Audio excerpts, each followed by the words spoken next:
এবার প্রকাশ্যে বাকবিতণ্ডায় জড়ালেন Donald Trump ও Zelensky. পণ্ড যৌথ সংবাদ সম্মেলন, সমঝোতা ছাড়াই ফিরে গেলেন জেলেনস্কি। ট্রাম্পের পর জেলেনস্কির ওপর চটেছেন রুশ প্রেসিডেন্ট পুতিন।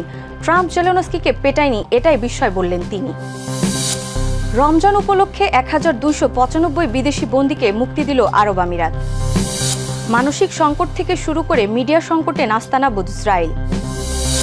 সাংবাদিকদের ওপর চটে গেলেন মার্কিন প্রেসিডেন্ট ডোনাল্ড ট্রাম্প, দিলেন মামলার হুঁশিয়ারি।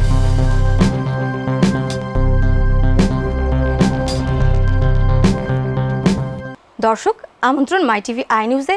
এতক্ষণ দেখছিলেন শিরোনাম, সাথে আছি আমি নাজমা। সানবিট সব দিবে সামাল। সানবিট ম্যাজিক প্রেস ডিশওয়াশিং এর মাথা ঘোরানো সলিউশন। এবার প্রকাশ্যে বাকবিতণ্ডায় জড়ালেন যুক্তরাষ্ট্রের প্রেসিডেন্ট ডোনাল্ড ট্রাম্প ও ইউক্রেনের প্রেসিডেন্ট ভলোদিমির জেলেনস্কি। ওয়াশিংটন থেকে জেলেনস্কি ফিরে গেছেন কোনো প্রকার চুক্তি স্বাক্ষর না করেই। জেলেনস্কির এই আচরণকে যুক্তরাষ্ট্র ও ওভাল অফিসের অসম্মান বলে অভিহিত করেছেন মার্কিন প্রেসিডেন্ট ডোনাল্ড ট্রাম্প। এদিকে জেলেনস্কিও ভৎসনা করতে ছাড়েননি যুক্তরাষ্ট্র ও রাশিয়াকে।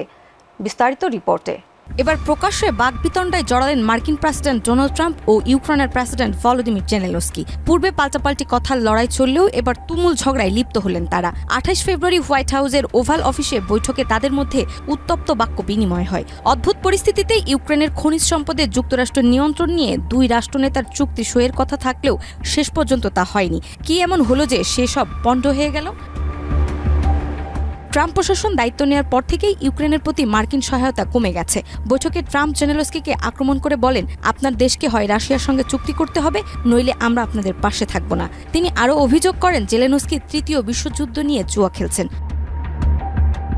এ সময় উত্তপ্ত প্রতিক্রিয়া জানান জেলেনস্কি। তিনি ট্রাম্পের রাশিয়া পুতিন প্রসঙ্গে নমনীয় অবস্থানের সমালোচনা করে বলেন, একজন খুনির সঙ্গে কোনো ছাড় দেওয়া উচিত নয়। ট্রাম্পের সঙ্গে সঙ্গে যুক্তরাষ্ট্রের ভাইস প্রেসিডেন্ট জেডি ভ্যান্সও জেলেনস্কির প্রতি অসন্তোষ প্রকাশ করেন এবং বলেন, আপনি একবারও কৃতজ্ঞতা প্রকাশ করেননি। জবাবে জেলেনস্কি বলে, আমি বহুবার আমেরিকার জনগণকে ধন্যবাদ জানিয়েছি।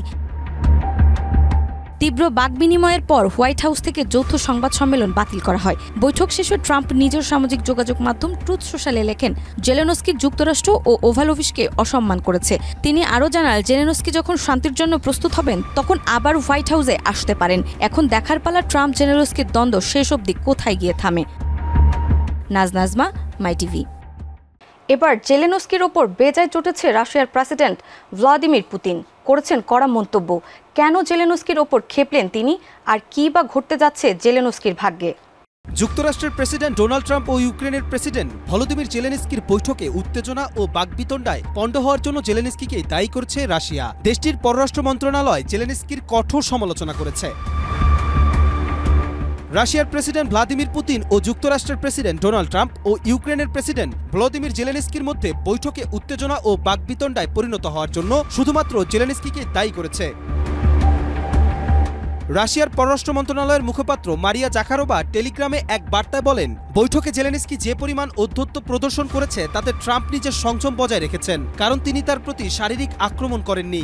জাখারোভা আরও বলেন, জেলেনস্কি যেভাবে দাবি করেছেন যে 2022 সালে যুদ্ধ শুরু হওয়ার সময় কিয়েভ একা ছিল এবং কেউ তাদের পাশে দাঁড়ায়নি, সেটি একটি বড় মিথ্যে। তিনি বলেন, যে হাতে তাকে সাহায্য করেছে সেই হাতকেই কামড়াতে চেয়েছেন জেলেনস্কি।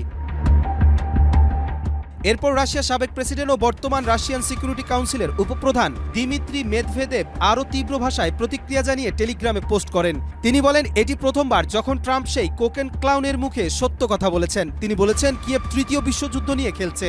মেদভেদেভ জেলেনস্কির প্রতি তীব্র সমালোচনা করে বলেন, এটি অত্যন্ত দুঃখজনক। এবার রমজান মাসকে কেন্দ্র করে এক মহৎ উদ্যোগ নিলেন সংযুক্ত আরব আমিরাতের প্রেসিডেন্ট মোহাম্মদ বিন জায়েদ আল নাহিয়ান।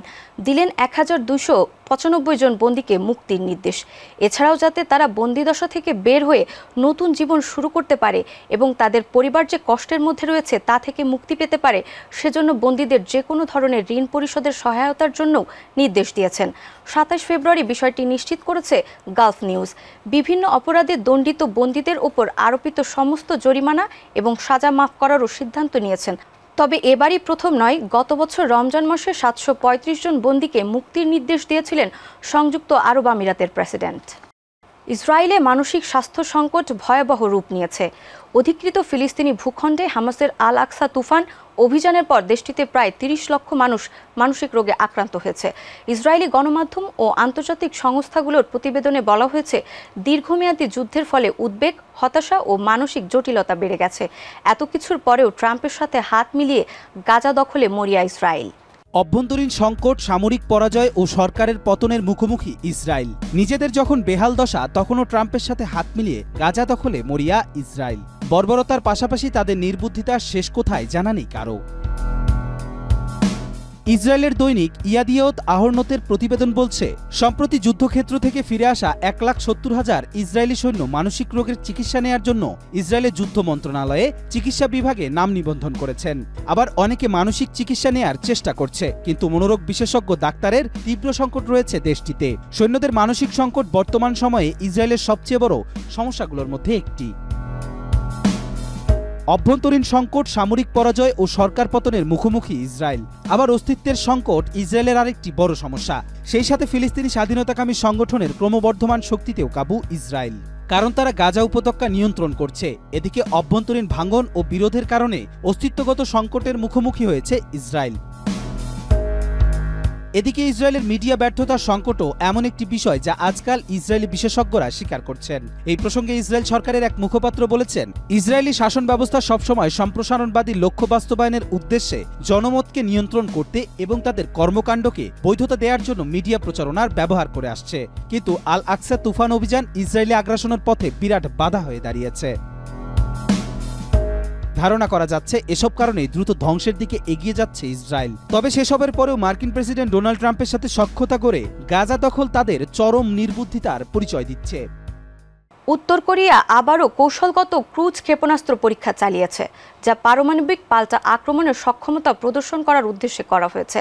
28 ফেব্রুয়ারি কেসিএন জানিয়েছে, ক্ষেপণাস্ত্রগুলি 1587 কিলোমিটার পথ অতিক্রম করেছে এবং লক্ষ্যবস্তুতে পৌঁছাতে সময় লেগেছে 2 ঘন্টা 20 মিনিট।